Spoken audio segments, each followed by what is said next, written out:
and welcome to No Rest for the Weekend, where we go behind the scenes and talk to the creators of independent entertainment.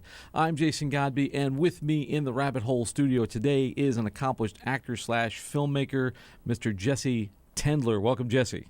Thank you very much, Jason. I'm happy to be here. Oh, thanks for making the schlep to the studio, man. I appreciate it. Now that you're here, we met at a networking event, I think, a while back. So it just goes to underscore the importance of networking for filmmakers. That's for sure. So I just wanted to start right off the bat and get a little bit of your history. How did you get into this whole acting, filmmaking thing? And give me your origin story, so to speak. Sure. Well, it's kind of an odd story. I've been in this business for several decades.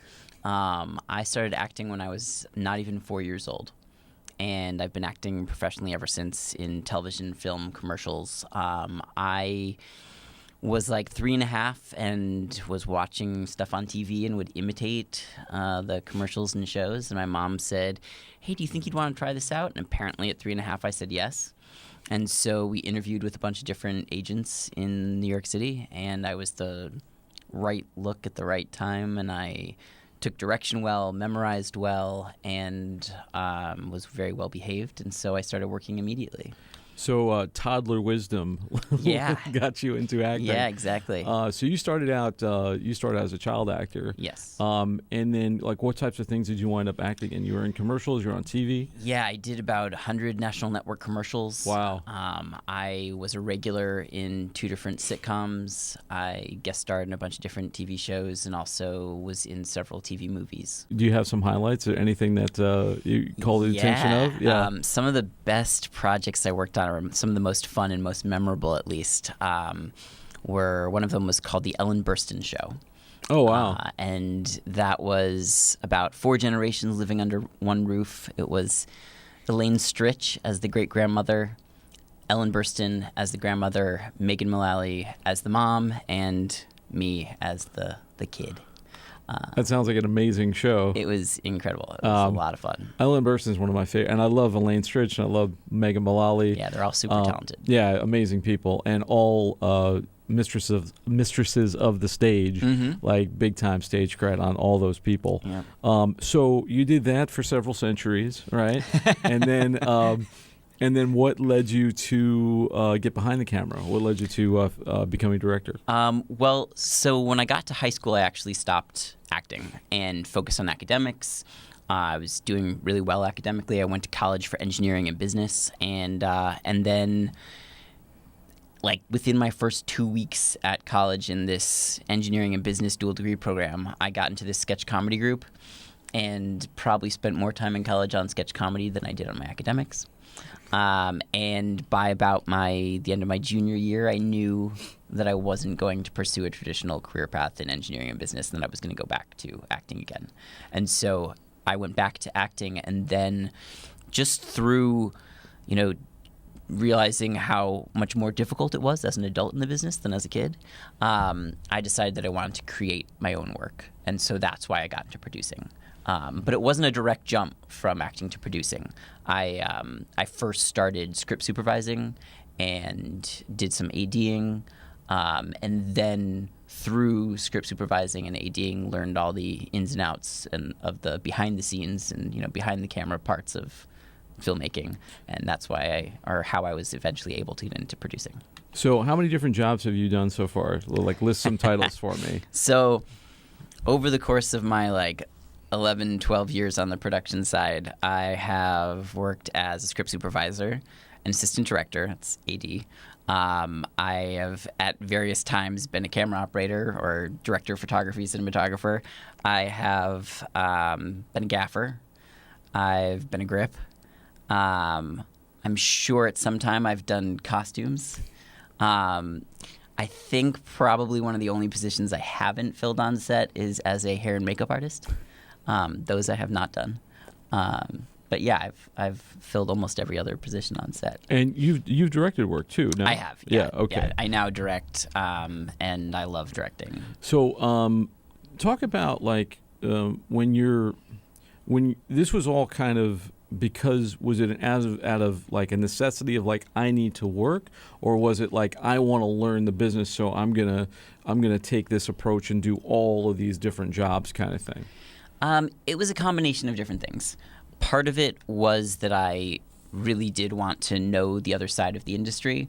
Part of it was that as an actor, your entire career is in other people's hands. So the only way to ensure that you're constantly working is to create your own work. And the only way you can create your own work is if you're working as, a producer, director, writer. So that's one of the reasons why I got into those things. The other reason I got into those things, this is one of those things where like, should I say this or not? No, please. The answer on the show is always yes. Like one of the things that we do here that I don't think other shows do is we talk about the sort of necessities and the practicality of working in this industry, which we all know is not easy. And I've talked to many people about different jobs that they do and why they do them. And, I do a bunch of different things as well. Right. I started out as an actor like you when I was a kid, and then started, doing directing and writing, but over the course of the years became technical, did editing and shooting and all that kind of stuff because I wanted to work. Yeah. It wasn't, it was out of a necessity. And I find that happens a lot. And now I feel like the more you can do, the more people ask you to do. Right. Which is another sort of industry plague that's happening and running rampant throughout the industry. But what is your answer? What in terms of doing all these different things? So I knew from my acting background and also from my engineering and business background that I was capable of doing virtually any position on set just because I had that problem-solving mentality, the business mentality. I also had the creative background.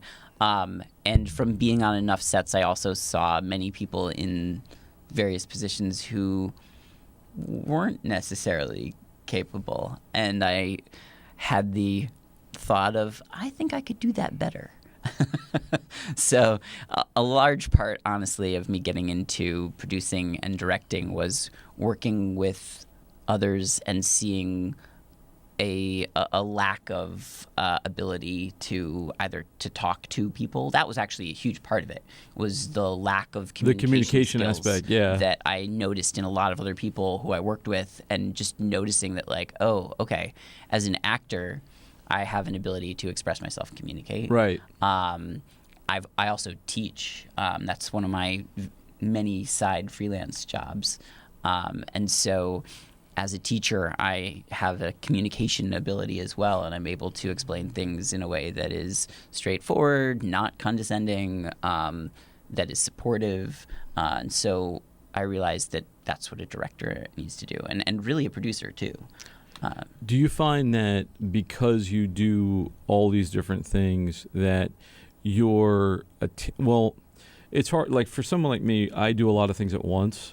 So I'm not just in one role, and I can find it very distracting because I feel like I'm doing all these different things, and because my attention is so diverted, I'm going to miss something, or something's not going to get done well. Do you find that you're able to, on most productions, you're able to do like you're just a producer or you're just a director, or do you find yourself doing everything? I do sometimes find myself doing everything, or at least many things. If not everything, at least wearing multiple hats at the same time. And how does that affect your work?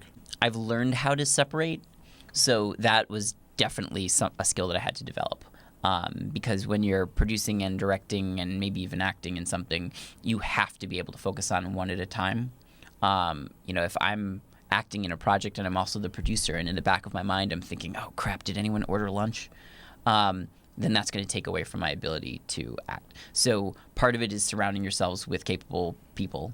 If I can surround myself with people who are skilled at what they do, so I have an AD or a production manager or a co-producer who I know I can count on, then I don't have to worry about it. It seems like nowadays that people are running with smaller and smaller crews, so you kind of lose that luxury. It's good, it's like anything else. Like it's good to be. I find it's good to be a utility infielder sometimes. Like you have to have somebody who can play second and third and first if they need to, and shortstop or whatever else they need to do. Yeah. But it's also, God, I long for the days when I have an assistant or I have somebody producing who's not me, and I just feel like, oh man, everything would get just done so much better. Well, the infielder analogy is a good one because, it's great to have somebody who can play second or shortstop or third or even pitch, but like, you don't want one person playing all those positions at the same time. Otherwise, you kind of have some holes in your infield. Right. It's the same thing with filmmaking. You're going to miss some balls in that case. Yeah. And that happens. Honestly, the thing that falls through the cracks most is continuity. Right. I notice that when I'm trying to be my own script supervisor and I'm also directing, I'm paying attention to the performances. I'm not paying attention necessarily to like, did my actor, have their glass of wine or water or whatever in their left hand or their right hand on take number 2 or take number 7. So if I'm not paying attention to that and no one else is paying attention to that, because let's say we have a very small crew and can't afford to have a script supervisor, then those are things that fall through the cracks. And when you're in the editing room later and you're trying to piece it together, that's when it becomes, a nightmare. Yeah, it's usually the editor division of myself that hates the rest of me. Yeah. Because you're like, man, why didn't you catch that? Well, you were doing 16 other things. Right. And I think, I don't know, it's a little bit stressful for me when I talk about it sometimes because there's sort of these two schools of thought that are waging war in filmmaking right now, where you have the DIY, do it all yourself, you're a one-man crew, you're trying to be Robert Rodriguez in the 90s kind of thing. And then there's the people who go, just raise the money and do it right. Right. Get a script supervisor, get a producer, get a costume person, get a makeup artist, get all these different jobs because they all have something to do. They do. And when you've been on sets, like you've been on bigger sets and I've been on bigger sets, and you see all of those departments able to work, and there's a lot more people standing around on set when you're doing the take. But man, it's like just nice to not have to think about all that stuff. Totally. Yeah. So maybe there's a happy medium somewhere in there. Well, I mean, my sort of goal, my mindset on it is that if I'm doing all the different roles and wearing many hats now and, working it with a very small crew, all of us are wearing many hats. The goal is that I create work that gets somebody's attention who then throws me money so that I can then afford to not wear as many hats. Well, hopefully that's the case. I mean, so let me ask you this, and I've asked this to many people, and I always get interesting answers. So, not probably going back to your childhood, but maybe when you first started stepping behind the camera and doing more producing, directing, etc. If you could go back to that first movie and give yourself advice, what would Jesse now tell Jesse then? So I have 2 instances that I'll talk about in that regard. One is the first time I ever produced a feature. I made the mistake of being the solo producer and was also the line producer, which means that I was basically handling all logistical elements of the production, which was way too much for a feature. And this was not a small feature either. It wasn't, just like 2 characters sitting in a room talking. Just to give a little scope, on average, how many producers are on a feature, even an indie feature? Because you've got your. I mean, I would recommend at least like 2 or 3. Right, because you've got your line producer who's there every day. Right. Line producer is handling the budgets, the scheduling, the contracts. That's your day-to-day person, and usually under that person there is a. What would you call him? Like a production manager? Yeah, you'll have a production person. Manager. If you're lucky, maybe you'll have a production coordinator also. And then above that person are more like your producers and exec producers and people like that. Maybe co-producers. And they're handling the sort of back of house stuff. Yeah. And when you're dealing with how many people, when you did how many people on this first feature? I mean, that was, as far as indie productions go, it was a bigger, it was 25 to 30 people on set. Right. So not huge, but enough to be big enough that to juggle a lot. Yeah. So what would you have told yourself on that I would have told myself get help. I would have told myself to hire more people to help me out and to sleep more. I think on that shoot, which was like an 18-day shoot, I probably slept like maybe at most 3 hours a night throughout that entire process. Right, and if you're doing that, you're not working up to the optimum capability there. Yeah, you're was exhausted. It's very hard. I mean, I've done that too, where I'm producing, directing, and I'm the writer and all that kind of stuff. And even on a small thing, even when it's like 5 or 10 people, it's still a lot, and you still don't sleep.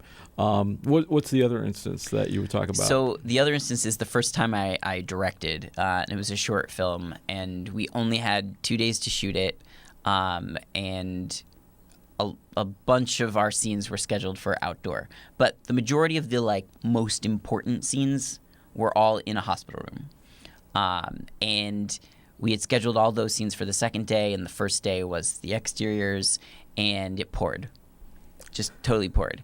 And so, as it always does. Yeah, as it always does. Whenever you don't want to rain, it will. Yeah, always have a cover set. It's a good lesson there. Yeah. Always have a cover set that you can run into. Definitely. Because it will rain when you want to shoot outdoors. Of course. Or if you're doing a winter scene, you'll inevitably have to shoot it in the summer. And you have everybody schwitzing underneath. They're wearing winter coats and stuff, and it's August.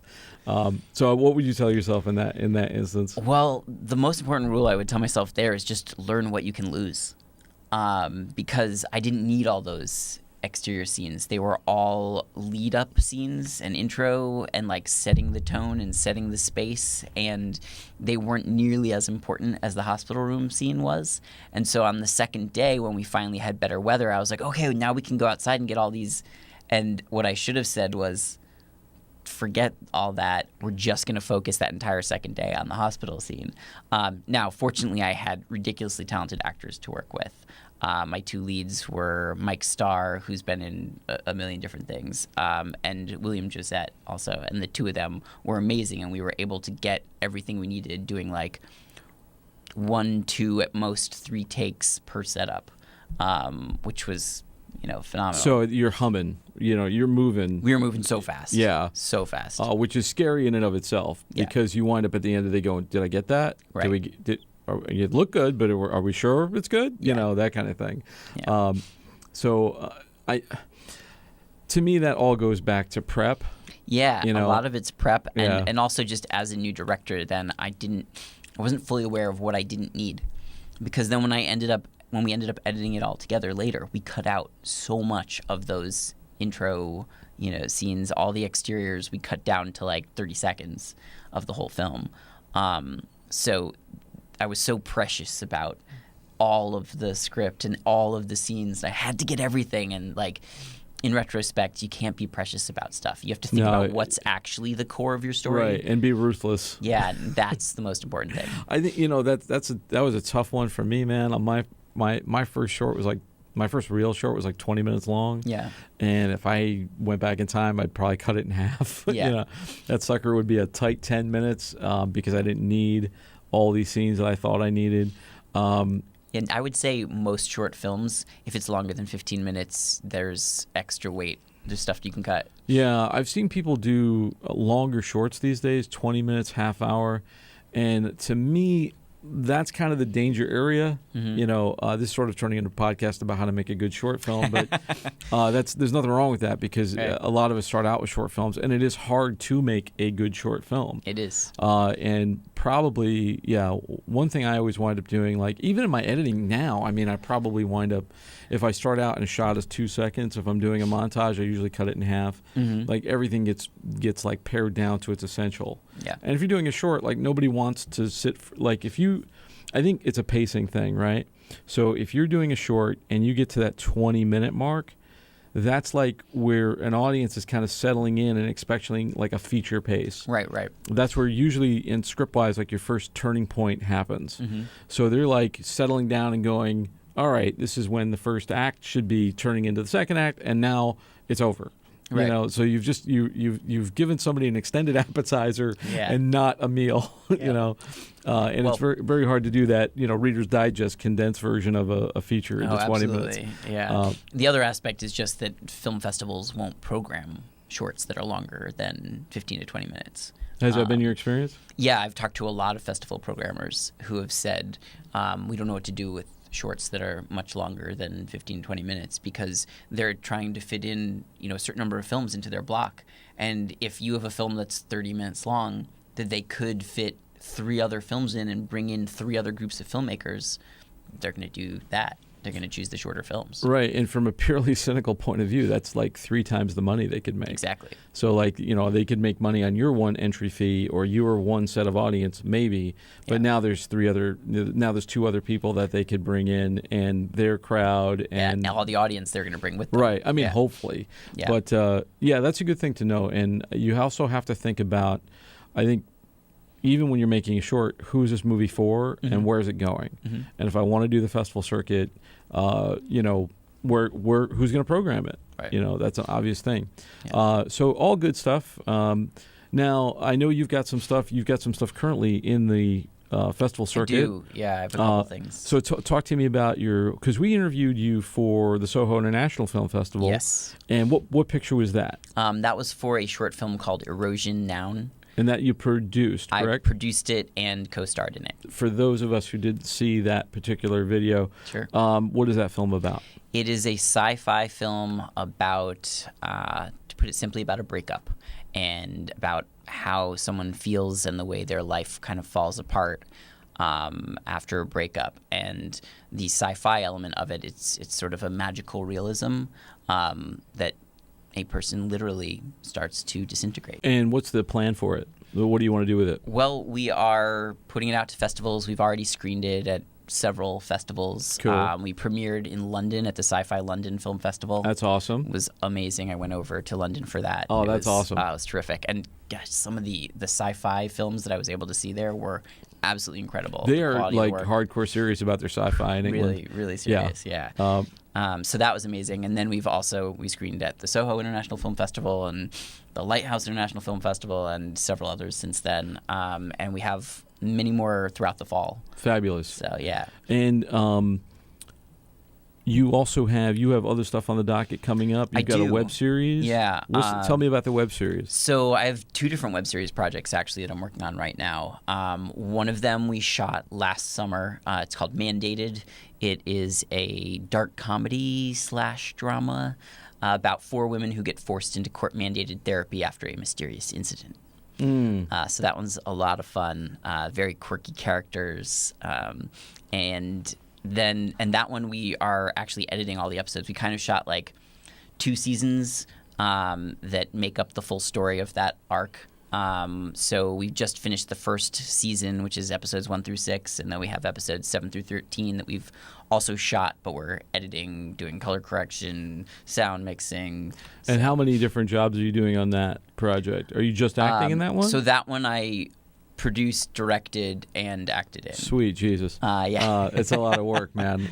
So you're working with editor right now. I'm working with an editor right now. Yeah. And do you know when that's going to launch? Well, so we're submitting the first 6 episodes as a season to festivals. Okay. So when you're we not start online yet back, with that? we are not online yet. Okay. We do have a Facebook page for it. We have a website. It's mandatedwebseries.com. Okay. And also Mandated Web Series is how you can look it up on Facebook too. Cool. But that one, we will be releasing that eventually publicly. Right. But for now, we're just doing the festival circuit and seeing what happens with it. And do you have anything else currently on the docket? Another web series that's called The King's Horseman. That is a very funny comedic web series that's aimed at adults, but is about a band that makes music for kids. Interesting. There's a scene out there of music that is a very lucrative music scene, and it's called Kindie rock. Kindie meaning like kids, kindergarten, indie, independent rock. So that Kindie rock scene, there's a tremendous amount of interest and money in it because parents want to take their kids to concerts and they want to buy the CDs for their kids and keep their kids interested and busy. So this web series, The King's Horseman, follows this one particular band that's trying to make it in that world. They haven't quite established their identity yet. Is it kind of like a mockumentary style? Is it like This Is Spinal Tap or Kinder Rock? It is very much sort of the mockumentary style. And what are you doing in that? Are you directing that? No, I'm not directing that one. Brandon Woodrow is our director for that. Okay. I'm producing it, one of the co-producers, and also acting in it. Very cool. Are you in the band? Are you one of the band members? I am not one of the lead band members. I am. My character's name is Billy Bananas, and I'm the front man of the Banana Peels, which is one of the kindie rock bands that our leads are competing with. I could totally see you in a kindie rock band. Yeah. So, do you have anything else that you want to talk about? I'm going to wrap up shortly. Yeah, here. I've got another short film called Perfect that I directed and produced that, again, we're going to be submitting that to the festival circuit, and that should be coming out soon. And we can look that up online too on Facebook. It's Perfect Short Film and Instagram. Excellent, man. So I'm going to wrap up here, but before we go, tell me, where can we find you on the web? So I can be found. The best place is actually my IMDb page. So it's just imdb.me/Jesse-R-Tendler, or just jessetendler.com, which directs to my IMDb page. Okay, cool. And is there a way to get in touch with you there? Like if people want to look you up and hire you? Yeah, absolutely. Right. I also have my production company, Intimation Productions, and people can look me up there and hire me. Is there a separate website for that, or just? No, it's all through IMDb. Okay, very cool. Yep. So I'm going to wrap up, but thank you for coming, man. I really appreciate it. It was a fun show to do. Thanks for having me. Somebody who is prolific is not even the right word, man. You're spinning some serious plates, brother. But anyway, thanks for coming, and my pleasure. Thank you for joining us and taking this trip down the rabbit hole. For more episodes of No Rest of the Weekend, you can always find them on our website, btrp.nyc/podcast. We're also on all the major podcast channels, Google Play, Stitcher, Anchor, iTunes, etc., etc. So if you do find us there, please like, rate, share, subscribe, and all that fun stuff you do on the web. For Behind the Rabbit Productions, I'm Jason Godbey. Thanks so much for joining us, and we'll see you next time.